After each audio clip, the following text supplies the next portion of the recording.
Here's how they look. Da-da-da. There's one singular.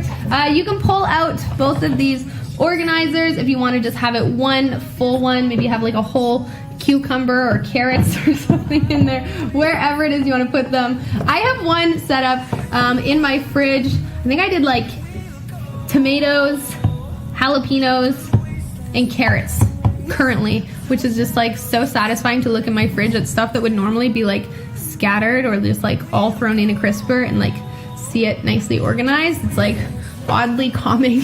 And then my one in my pantry has like rice, like instant rices, and then I think like hollandaise and like those like little individual packet seasonings. So really liking that. Really liking that. Thinking I need more organizer bins. These also have a little handle on it, which makes it easy when pulling it from the fridge. Made of BPA-free plastic.